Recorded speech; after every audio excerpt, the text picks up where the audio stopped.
firemen, extolling educators, and range refinement. All this and more as the Stafford Weekly News starts now.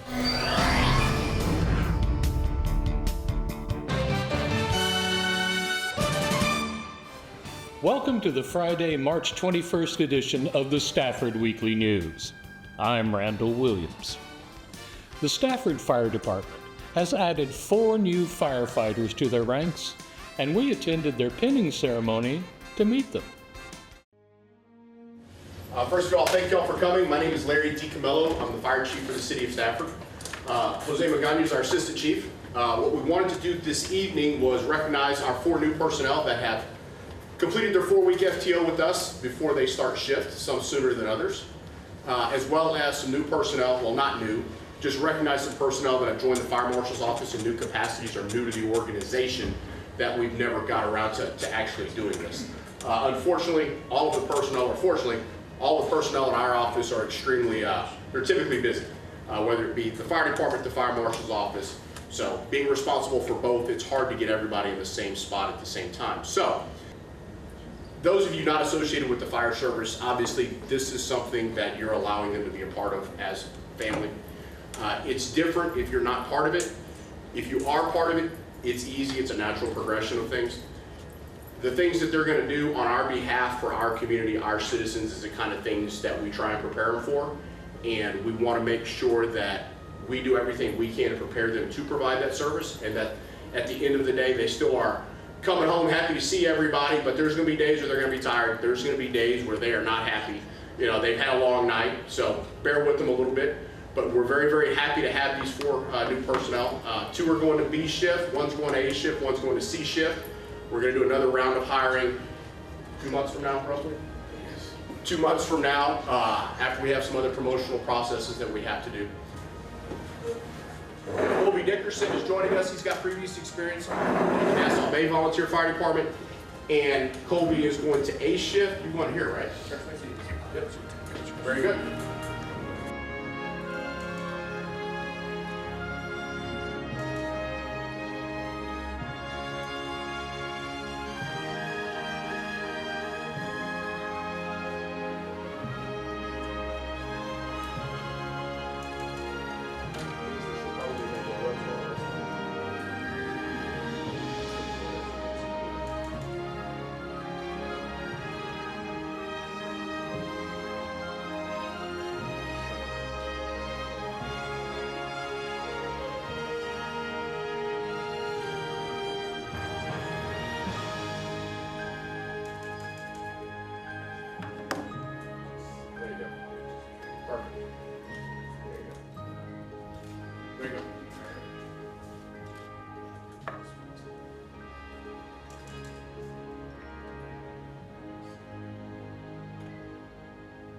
That's definitely a sign.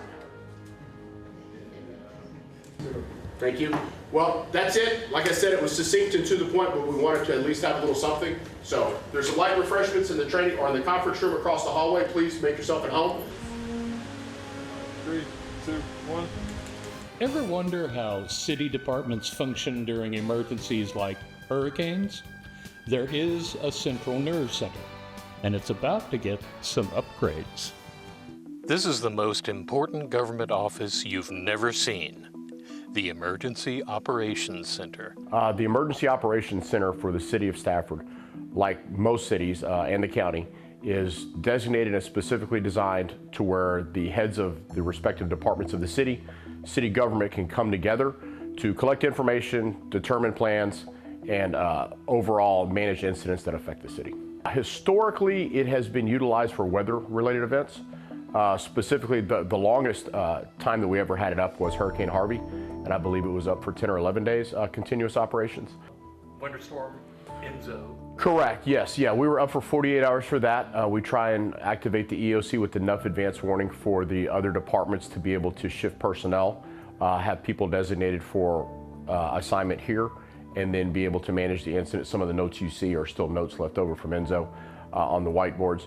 And basically, we are a clearinghouse for information that's then pushed to the departments so they can make decisions based upon what's taking place in the field. A couple of years ago, the city of Stafford was actually the recipient of a direct appropriation from Congress through Congressman Al Green that awarded us a significant amount of money to be able to upgrade this facility to where it meets the more current needs of the city as well as those of the future. The single largest is going to be basically reconfiguring everything to where we have the ability to operate during a pandemic time atmosphere with isolation between people. We're moving from analog to digital in terms of all of the networking and the communications. We're also going to be able to have much better situational awareness with a large video wall that'll go the entire length of this wall with multiple displays, so we can have a much better idea of what's going on not only in our city but around us. AM 1160 is the City of Stafford's AM emergency notification radio channel. It's been up and operating for in excess of 10 years. That is something that we will push out weather alerts typically. It has been historically what it's used for, of potential adverse effects that may have, impact the city of Stafford, and just in addition to weather, precautionary measures that can be taken, etc. The EOC really, it's, as I said, it's a clearinghouse. It's not something that's often seen from the outside because that's partly by design. We don't want this to be a focal point. The focal point is for us to support the personnel in the field, whether it be fire, police, or public works. Our goal is to, basically, if there's a need in the field, they contact the EOC, and we're structured in what we call an ESF format, which is an emergency services function format, which is different than any other city and the county in our structure. So that way the police department handles law enforcement, public works, and fire. And what we found is that the cooperation and the collaboration between the departments with information sharing, everybody stays in their lane where they're the subject matter experts, and we have had huge success with that, with relying on everybody to be good at what they're good at, if that makes sense. So we've been very fortunate in the operation there with the leadership of city government, allowing us to do what needs to be done, and really, quite honestly, allowing the EOC to function the way it should. For Stafford Weekly News, this is Randall Williams. STEM celebration next. The Harris County Department of Education chose their Early Childhood Teacher of the Year. And guess what? She works at SMSD. Let's meet Monica Lopez.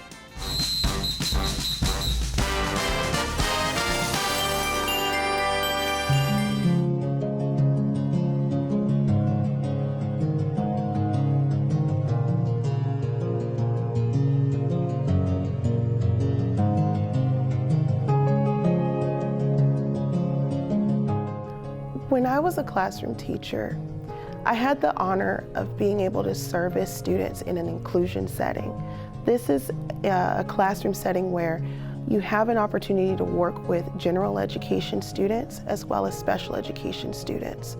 It was one of the hardest roles that I ever had to play as a classroom teacher, not necessarily because of the challenges with students, but the challenges that come with trying to make sure that they have everything that they need.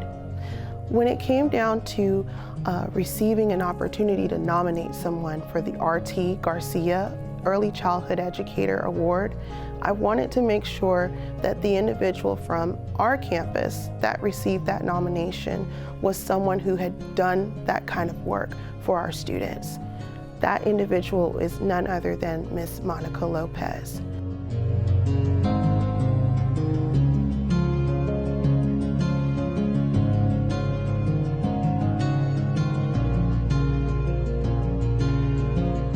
I want to thank Ms. Atkinson, our instructional lead, for this honor, for nominating me for this honor, the R.T. Garcia Early Childhood Winter Conference Teacher of the Year. It was a surprise to me, and it means a lot because I think some days we try to just come and get a job done and not so sure where we're headed or what's happening. So to see that she saw something in me that maybe I haven't seen in a while or wonder about, it was a real nice affirmation. It gave me hope to keep going because sometimes, like I said, we do kind of get stuck about, is it going to be enough and what more can I do? So it was a true honor just even being thought of, that she thought of me in that way and has seen something, like I said, that maybe I haven't seen in myself. I have been with Stafford for 28 years now. I began as a second grade teacher and I've been in kindergarten these last few years. I believe this is where my heart is. I love seeing their smiling faces when they come in. We have a special morning greeting where they can choose, and so sometimes it's a dance, sometimes it's a peace sign, sometimes it's an elbow bump, but they really get excited about it, and that kind of gets me excited about it too. So we get to start our day off with a smile and get ourselves set ready to learn. I enjoy watching them as they get excited about their own learning. When they realize that they're able to read words or count, or they've reached that counting to 100, they get so excited, it excites me. It's like a whoa! So I really enjoy those times. I know there are times when it is a little struggle, and I just try my best to help them to try their best. So we do have, every morning we sing This Little Light of Mine, because we talk about being a Spartan, being safe, polite, actively engaged, respectful and responsible, tolerant of others, positive attitude, being nice, and that S is because we are the Spartans. We also have our affirmations: I am kind, I am smart, I am important, and I really want them to feel that and believe that about themselves, because there are going to be days when we don't, and I want them to kind of reach in and know that they have this light and just shine bright, as I know that they can do.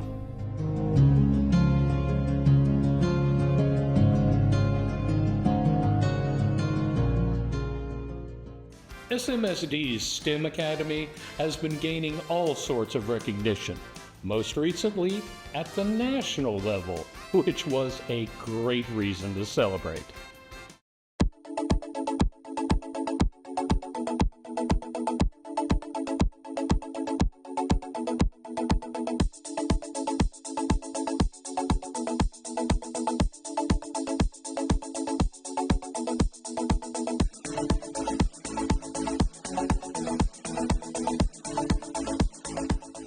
Today we had our ceremony as being a nationally recognized STEM school. Thank you, Dr. LaKenya Perry Allen. She is our STEM director, and she is responsible for all of our teachers, 6 of them, who received a certificate for being a nationally certified STEM campus. Along with that honor, Dr. Bostic, the superintendent, came to thank the campus and acknowledge the campus for all of its hard work. At the same time, Dr. Almas, our chief academic officer, came out to say thank you to our campus and to give kudos to the students, because we're also recognized as the 2nd best school in Texas, which is a huge honor because we have millions of kids that are also vying for that title, and we are number 2 at the moment. So Stafford STEM Magnet Academy has a lot to celebrate, and we are so elated that we are now a nationally certified STEM campus.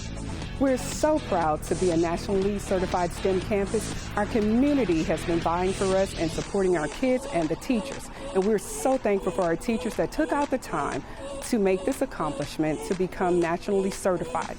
And the kids went wild when they saw the teachers receive their certificates. And it's this type of acknowledgement that keeps the teachers and the students, the community, its administrators motivated. Also, our senior class that will be graduating next year received their Letterman's jackets. So they will be elated to walk across that stage with their Letterman jackets, knowing that they are coming from a nationally certified STEM campus. So Stafford STEM Magnet Academy has been put on the map because not only are we number 2, we have the Principal of the Year for Region 4. We have 6 teachers that have received a certificate for being STEM certified. We have our wonderful STEM director, LaKenya Perry Allen, who made all of this happen. And we are so excited that our superintendent came out to congratulate our campus along with our academic officer.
New officers at Stafford PD may have graduated from the academy, but their training is ongoing. And Rovey Nathaniel accompanied them to their next phase on the rifle range.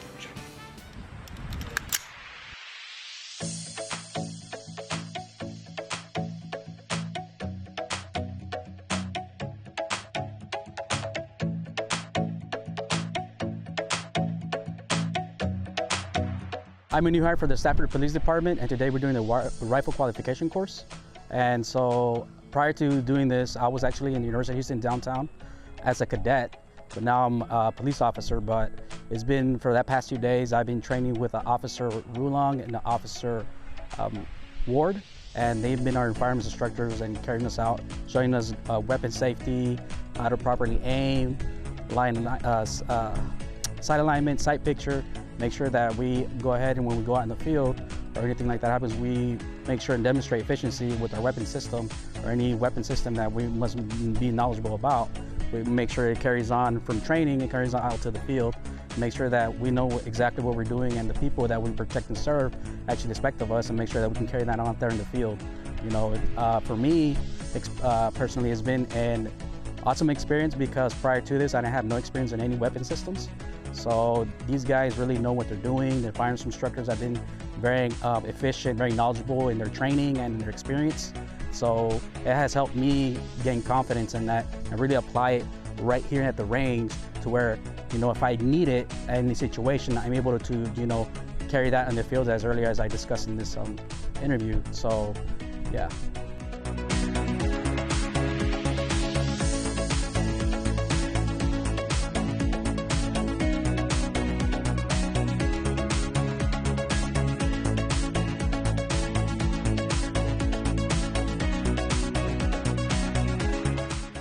Good morning and welcome out to the training range. We've been out here for a day and a half. I'm the range master for the Stafford Police Department. I'm in charge of all the annual qualifications and training for all of our police officers. We've been out here for a day and a half with our most recent cadet graduating class. They graduated from University of Houston downtown. Really excited to have them here. But we've been out here for the last day and a half learning all about the AR-15 or the patrol rifle weapon system. Most of the time, a lot of shooters come to us with some level of experience. Fortunate for us, this particular group doesn't have a lot of experience, so I don't have to worry about trying to solve or correct a lot of habits that may have been developed over the years. All in all, they're doing a great job. They've expressed to me and my partner instructors that it's been an eye-opening experience. The weapon system itself can be a little overwhelming to somebody that doesn't have a lot of weapons experience. But once we go through it and really break it down piece by piece, part per part, and actually the operation of it, the manipulation of it, they actually find it really exciting to shoot and really get excited once they see going from potentially being a little off-put or concerned about it, because it is a daunting weapon system, to by the end of the training that they'll receive by the end of tomorrow afternoon, you know, they're ready to take this weapon system and go out and solve any problem or threat that they have to deal with when we're back working the streets in Stafford.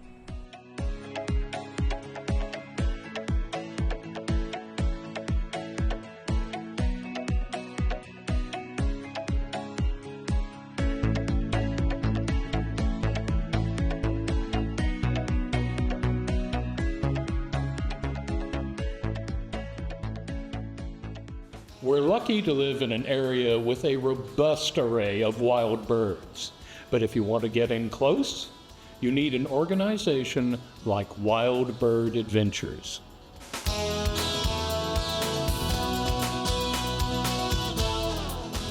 The week of spring break is a busy one for Fort Bend libraries, and one day was particularly brisk for the First Colony branch. The reason? Wild Bird Adventures.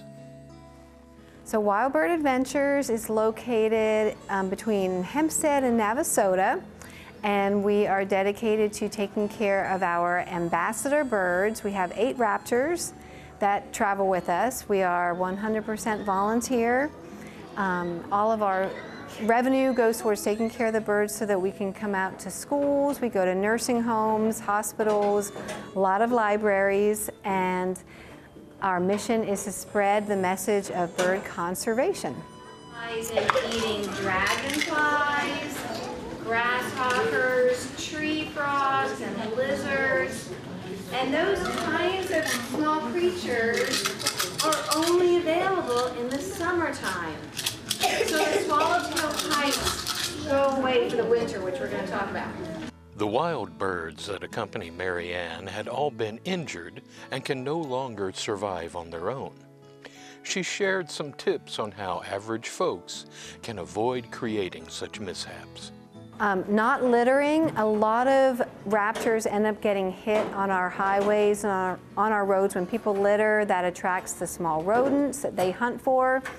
And they swoop down to catch their prey and they get hit by a vehicle.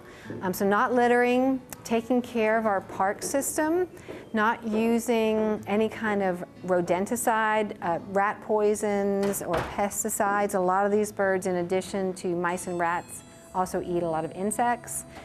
So preserving our parks, not using pesticides, recycling, and I think equally learning about them and learning what birds we have around here and appreciating them will help you better take care of them.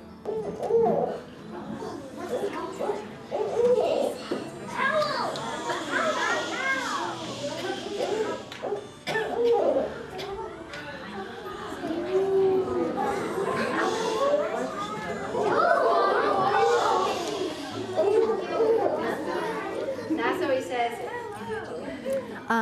If they want more information about Wild Bird Adventures, they can go to wildbirdadventures.org. And I always suggest, if you want to learn more about birds, head to a website called All About Birds, hosted by Cornell University, and you can find just amazing wealth of information about our feathered friends.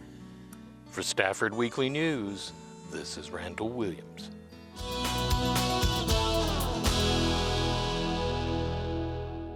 That's a wrap on our news for this week. Thank you for joining us. For everyone here at Stafford Weekly News, I'm Randall Williams. May all your news be good news.